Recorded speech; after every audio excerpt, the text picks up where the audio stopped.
warm welcome to one and all. We're going back to the Answers Hub. So let me flick it over and pull it in.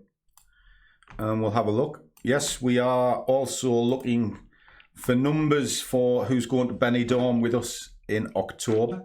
So October the 31st through to November the 7th, I'm going to be in Benidorm. And some of the guys are coming over as well. And we're going to be having training sessions and a bit of a jolly old time of things. So for the guys in the group, the poll is in here. So do start dropping it in. We're starting to get the numbers together so I can see what kind of room to book. Now, as for the Answers Hub, we did the trading arena earlier on. And the next question in is from Mark. So it's a salute to you, my kid. Could you give a brief explanation between trading with a lot or a dollar, pound, or point? Because some use lots, some use pound or point. Okay. The quick answer is there's no difference. Personally, I find spread betting platforms that I use, which I have used pretty much from the start of my sort of personal trading career, not so much my business trading career. It's always been pound or point on a spread bet. Now, all that means is for every pip, point, tick, whatever you want to call it, it moves, it'll be a pound, whether it's a win or a loss. Now, with a lot, it's exactly the same, but the pricing is different. So to give in kind of a rule of thumb, I always use cable as a baseline. One lot equals £10. So half a lot, which would be 0.5, would be £5. And then 0.05 would be 50p. Okay. And that's kind of the easiest way to work it out. I try and do all of my trading in money terms. So even if I'm going onto an MT5 platform like Darwin X or the prop industry, the Fivers, which is my only prop fund that I actually recommend or consider, because I've got no time for the prop industry. I think it's fraught with danger. But the Fivers are probably head and shoulders above the rest and trustworthy, which is why I stick with them. They work it in lots. So all you would need to do is just see when you're pulling in your target, what the profit amount may well be. It's a nice, simple, easy way to do things. In fact, bear with me, I'll just switch one on and I'll give you an example. Well, we're waiting. Okay, so let me just pull down this. This is the small black bull account that we use. Currently on building this up for Fossil, so it's a little salute to you, kid. What we can see here, even if I just took it as a quick snapshot of what's going on, we can see it's pulled up against this move, one thing or another. Let's just say I want to go into market and I just put in a market order. 0.02 is the size.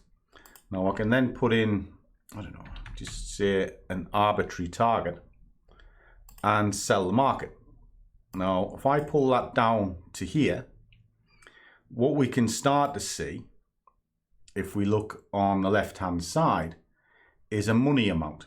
So not only has it got the points, we can see what the money target is, which is the way that I work. I look to find money. So I know it's 0.02 lots, but my target, what I'm looking to target for, would be £8.30. So it's working in money terms. And then I can just watch it down here. I can see what's going on. So it's 0.02. It's a sell. And it's currently at 1.19. Now, from here, I just need to run the trade in. In fact, we'll probably play this out. Now, just as a point of course, why would I do this? Well, there are 3 states to a Fibonacci. There is a drive, a consolidation, and then a move. Now, with this particular move, it has a good chance to come up to here. So if I was going to drop that in, there is a boundary point up there. There is another boundary point down here. 2 points, distinctive high, a distinctive low with a drive in the middle. The price seems to be pushing against itself. So therefore, where's its next testing point? put in a testing point. Well, pull that up onto there. Its next testing point is actually 23.6, which is there. So there is a target. So that target is £6.29 based on a 0.02 lot. Very, very simple. So that's price per point. Now, if I was on a spread betting platform, that would probably just say 20 pence. But my target would be the same. And at the moment, it's just running it. Well, it's actually behind me at the moment. But I'll just let it carry on. So I hope that kind of makes a little bit of sense to you, Mark. I wouldn't get too hung up on whether it's a lot, whether it's a price per point. The trade is identical. You get in at the same place. You draw your profit at the same place. But pay attention to how much profit you're making, because that's what's important at the end of the day. Okay, so just look at it, and it works the same way with your stop. As you drag your stop up, you'll be able to see exactly how much your stop is, and then ask yourself the question we should always ask ourselves: can I afford it? So as always, guys, trade well, keep your risk managed, but above all, do what you love, and the money will follow. See you all in the next one.